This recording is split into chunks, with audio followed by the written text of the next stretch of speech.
Double dummy.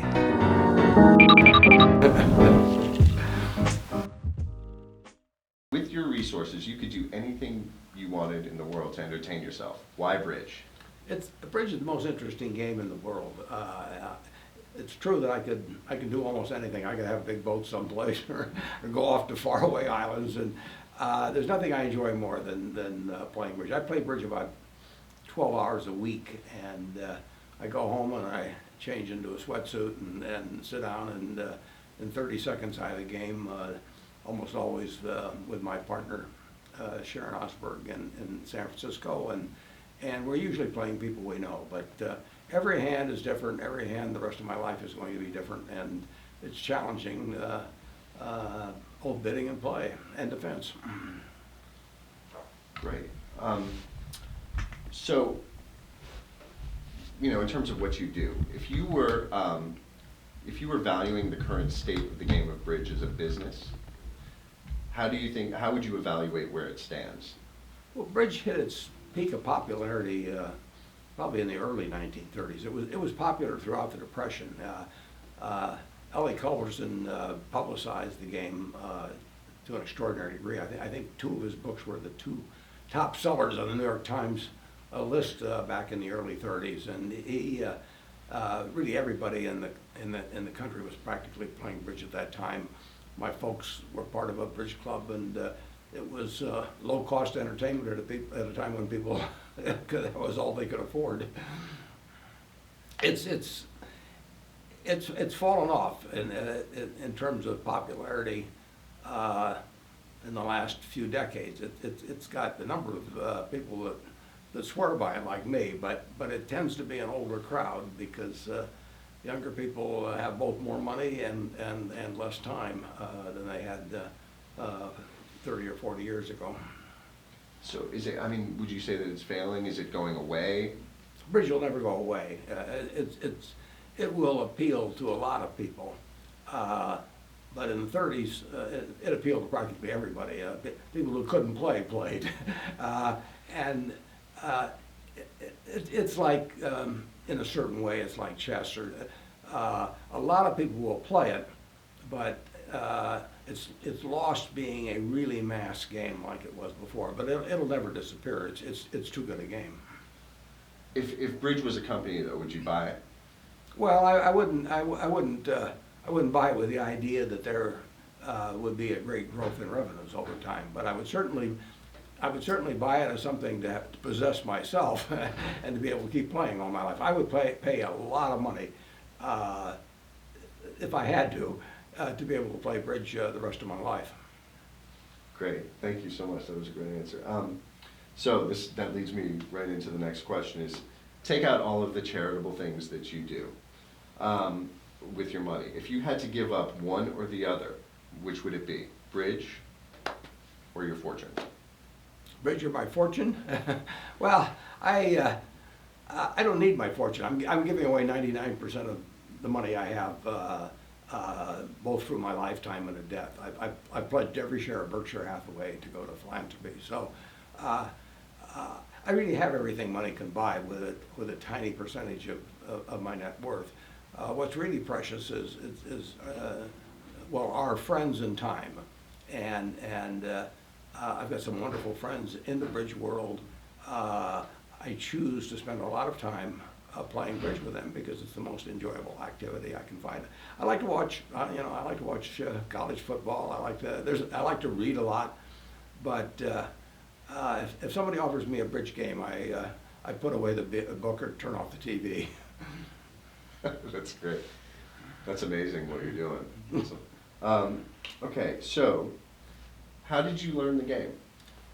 When I was a youngster of about 10 or 11, I would go up to Minnesota with my grandfather and my aunt, his daughter, and she brought along a bridge book one time, and I sort of read it while I was in bed and got somewhat interested, and then she explained the game to me. I didn't play it really then, but I had it explained to me at an early age, and then I played very intermittently late in high school, just a few times. Played more in college, but still not a lot.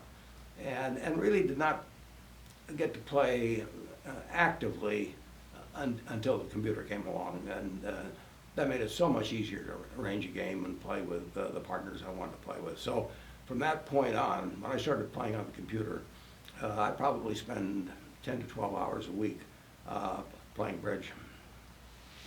It was once a month before that. It's a tough game to teach, and I've encouraged my kids to learn from the instruction that's offered here in Omaha and probably every city of any size in the country. But there are plenty of older people willing to teach younger people bridge, and they do it in groups, and it's more efficient that way. It's not an easy game to learn. It takes probably some weeks to really get the hang of it. But once you get into it, there's always another layer to learn. So you're still learning bridge even at my age of 82. Maybe I've got more to learn than most people. But that's one of the problems with the getting widespread popularity with the game, is that it's not an easy game to pick up. Is there something great that comes of the relationship between youth and older people that, as they're being taught, or play, you were saying that older people like to teach? Yeah, well, certainly in every city there's ample volunteers to teach younger people bridge. I'll bet in Omaha there's a few hundred people that practically spend all their waking hours playing bridge, and they're happy to teach younger people. In fact, they're almost evangelistic about it. But it's a tough game to teach. But on the other hand, here in Omaha, we've taught dozens and dozens of younger people to play bridge, and it has stuck with them. But a lot of them find that it's more fun to go out and play video games or something too. Great. So let's see, where were we at? So you've worked to grow the game. Why does our society need bridge, and what are people missing by not playing the game? Well, if you've got a certain type of mind, it's the best exercise in the world for a mind over time. I mean, every 6 or 7 minutes, you're getting a problem that is unlike any that you've seen before. It's not identical with anything you've seen before, but it's got similarities to what you've seen before. But you'll never pick up the same hand twice. And it's a game of drawing inferences from both what your partner says during the bidding or doesn't say, from what your opponents say during the bidding or don't say, from every card that's played or is not played at a given time. So there's no way that you can participate in the game without getting a lot of mental exercise. And I really do think that it's probably useful for keeping minds active with older people. And I think it's good in developing minds for younger people. It's a challenging game. It's a partnership game, so it's very important that to behave in ways that causes your partner to play at his or her best. And there's an enormous difference in how good people are at that. You learn a lot about human behavior in the process of playing bridge. Well, it's been well reported that Bill Gates and yourself have attempted to bring bridge into the classroom.